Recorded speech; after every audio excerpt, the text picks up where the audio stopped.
रात से सुबह हो गई, अभी तक इनका पता नहीं है।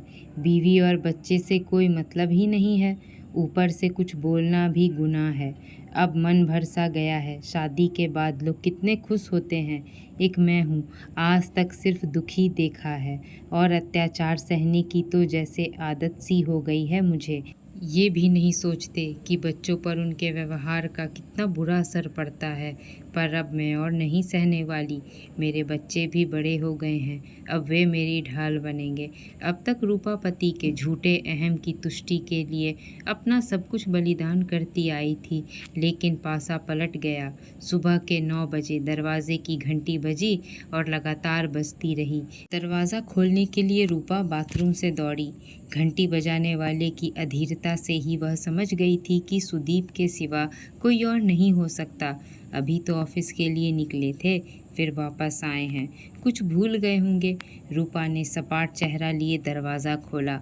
कहाँ मर गई थी, इतनी देर लगा दी, सुदीप गुस्से में चिल्लाए। साइड में होते हुए रूपा ने कठोर स्वर में कहा, सुबह का वक्त है, मुझे नहाना धोना नहीं होता है क्या? जबान लड़ा रही है सुबह सुबह? रूपा ने एक बार फिर संयत रहने की कोशिश करते हुए पूछा, आज क्या भूल गए? Mobile phone. तू यह भी याद नहीं दिला सकती मेरे जाते समय? 30 साल से याद दिला रही हूँ, एक दिन तो खुद याद रखो। तेरी ड्यूटी है मेरी हर चीज़ का ध्यान रखने की। अपनी कोई ड्यूटी पूरी की है कभी? सुबह सुबह बकवास कर रही है। तंग आ गया हूँ मैं भी। तो चली जा मायके। मैं क्यों जाऊँ? आप भी तो तंग है ना, आप क्यों नहीं चले जाते? जहाँ चाहो चले जाओ, यह मेरा घर है। और अब सच तो यह है कि मुझे आपकी ज़रूरत नहीं है। मेरे बच्चे बड़े हो गए हैं, मैं अब उनके सहारे जी सकती हूँ। आपको अपने काम करवाने के लिए मेरी ज़रूरत है, मुझे आपकी नहीं। मैं अपने बच्चों के साथ बहुत खुश हूँ। रूपा की बात सुनकर सुदीप का मुँह खुला का खुला रह गया, कुछ बोल नहीं सके। रूपा कठोर शब्दों के बाण चलाती हुई सीधी तनकर खड़ी थी। सुदीप चुपचाप अपना मोबाइल फ़ोन उठाकर चले गए। रूपा ठंडी सांस भरते हुए चौथी मंजिल पर स्थित अपने फ्लैट की बालकनी में खड़ी नीचे जाते हुए सुदीप को देखती रही। सुदीप कार स्टार्ट करके ऑफिस चले गए। वह वहीं रखी कुर्सी पर अनमनी सी बैठ गई और सुदीप को कही अपनी कठोर बातों पर गौर करने लगी। उसे अपनी बातों की कटुता पर जरा भी दुख नहीं हुआ। 30 साल उसने सुदीप जैसे पति को कैसे झेला है, ये वही जानती है। सुदीप हद से ज़्यादा आत्मकेंद्रित, गुस्सैल, भुलक्कड़, किसी के सुख दुख से कभी कोई मतलब नहीं रखने वाले इंसान हैं। रूपा को याद नहीं आता कि इन 30 सालों में सुदीप ने किसी दिन एक पल भी उसका ध्यान रखा हो। बस अपना आराम, अपनी ज़रूरतें, अपना काम। वह अकेले ही तो जी रही है इतने सालों से। 2 दिन बाद वह 50 की हो जाएगी। कितना लंबा समय उसने घुट घुट कर बिताया है। नीरस सी उसके दिनचर्या में ना कोई उमंग रही, ना उत्सुकता, ना आकर्षण, ना कोई आमोद प्रमोद। सुबह उठना, गृहस्थी संभालना, बच्चों को पालना, गाहे बगाहे पति की ज़रूरत पूरी कर निढाल होकर सो जाना, यही दिनचर्या रही उसकी। कई बार मन ही मन उसे अपने माता पिता पर गुस्सा आता, जिन्होंने उसका विवाह करते समय एक बार भी सुदीप के परिवार व सुदीप के स्वभाव के बारे में पूछताछ किए बिना अपने सिर से जैसे बोझ उतारा था। 8 भाई बहन थे सुदीप, सबके सब स्वार्थी और गुस्सैल। ससुर तो बहुओं को घर की नौकरानी समझते थे। जरा सा गुस्सा आने पर वे लगी लगाई थाली उठाकर फेंक देते थे। वे उठते बैठते गालियों की बौछार करते थे और किसी पर भी हाथ उठा देते थे। सास भली थी, लेकिन उनकी कोई सुनता नहीं था। पिता की देखा देखी सुदीप ने शादी के कुछ ही महीनों बाद रूपा पर हाथ उठाने की जब कोशिश की थी, तो रूपा ने कहा था, बस यह गलती मत करना, जिस दिन हाथ उठाया उसी दिन इस घर से चली जाऊंगी। रूपा के शब्दों में कुछ ऐसा था कि सुदीप ने फिर कभी हाथ उठाने की तो कोशिश नहीं की, पर शब्दों के ऐसे ऐसे तीर छोड़ते रहे कि मन के कोने कोने में उभरे घाव आज तक रिश्ते हैं। रूपा कभी नहीं भूलती कि जब रौनक और निशा का जन्म हुआ, सुदीप उस दिन भी यह कहकर रोज की तरह ऑफिस चले गए थे, मेरा यहाँ क्या काम, माँ तो है ही, मैं ऑफिस जा रहा हूँ। प्रसव पीड़ा से अधिक दर्द दिया था सुदीप की इस रुखाई ने। उस दिन वह समझ गई थी कि यह आदमी कभी पत्नी का दुख दर्द नहीं समझेगा।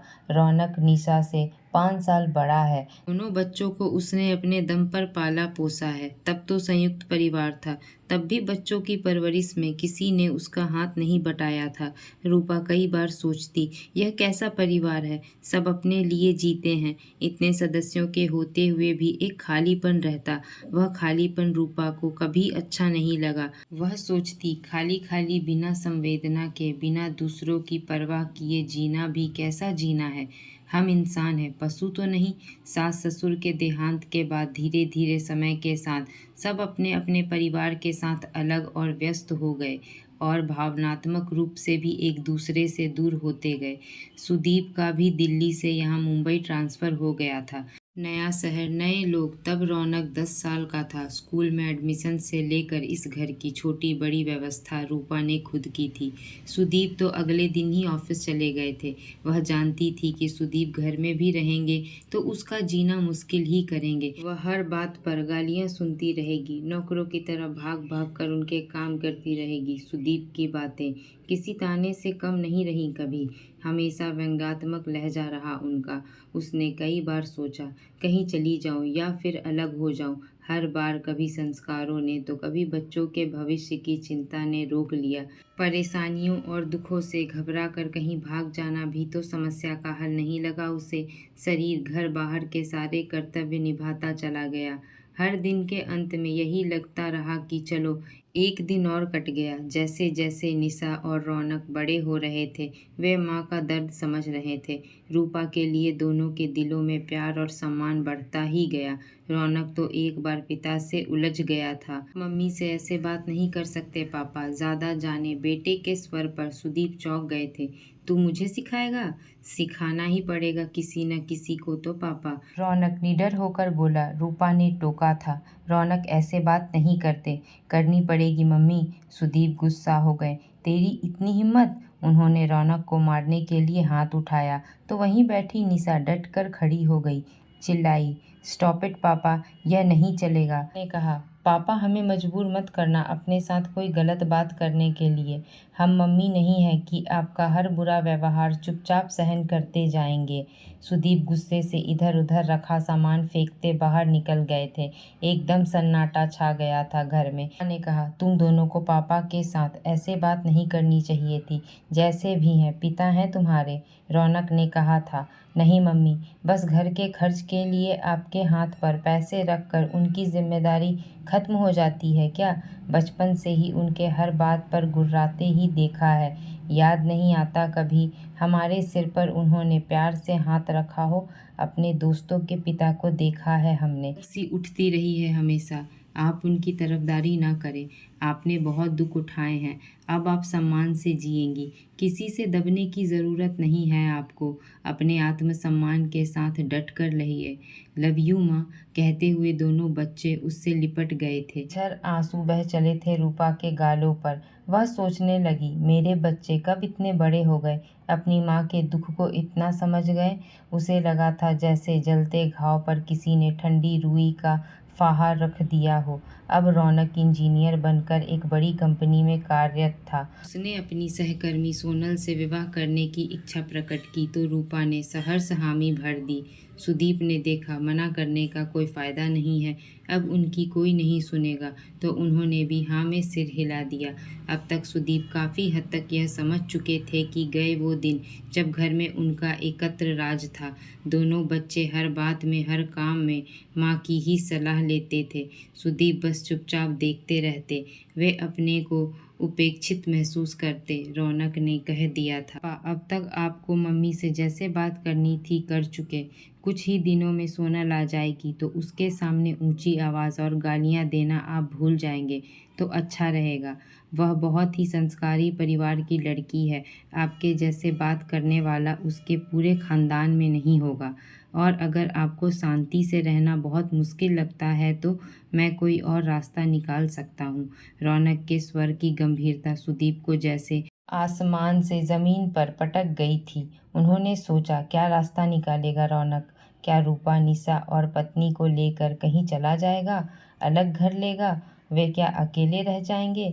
ये सब सोचकर उनके रोंगटे खड़े हो गए। रूपा बच्चों का साथ पाकर जी उठी। उसने भी सोचा, मैं क्यों घुट घुट कर मरूं? अब इतने लायक बच्चे हैं, जी ही लूंगी इन्हीं के सहारे। इस उम्र में भी चैन से नहीं जी पाई तो एक दिन ऐसे ही मर जाऊंगी। बच्चों ने उसके सोए स्वाभिमान को जगा दिया है। पति के झूठे अहम की तुष्टि के लिए वह अपना सब कुछ बलिदान करती आई है। क्यों वही कर्तव्य की वेदी पर अपनी आकांक्षाओं भावनाओं की बलि देती चली आई? यह जीवन उसका अपना है। आखिर क्यों वह शादी के हवन कुंड में स्वाहुति देती गई? इस पीड़ादायक यात्रा का कहीं तो अंत होना ही चाहिए। सुदीप के दुर्व्यवहार का जवाब तो देना ही पड़ेगा। बस उसने खुद को बदल लिया था और महसूस भी कर चुकी थी। सुदीप अब थोड़ा शांत रहने लगे थे। वह जब कहती है, मुझे आपकी नहीं, आपको मेरी ज़रूरत है, आपका सब काम मैं ही करती हूँ, मेरे बिना आपका कोई नहीं, तो वह चुप हो जाते हैं। आज सुबह की घटना बिना गाली गलौज और तोड़ फोड़ के घट गई थी। सालों पुरानी आदत है सुदीप की, इतनी जल्दी नहीं बदलेगी। सुदीप कोशिश तो कर रहे हैं, यह वह जानती थी। सुदीप भी अच्छी तरह समझ चुके हैं कि पासा पलट चुका है। दोस्तों, जीवन साथी का सही अर्थ है एक दूसरे को प्यार और सम्मान देना, ज़रूरत पड़ने पर उनके लिए पूरे परिवार से लड़ जाना, ना कि अपने जीवन साथी से लड़ना। पति पत्नी के रिश्ते में एक दूसरे के प्रति प्यार और सम्मान ना हो तो वैसे रिश्ते को हमें थोड़ा वक्त देना चाहिए और उन्हें अपनी अहमियत बतानी चाहिए।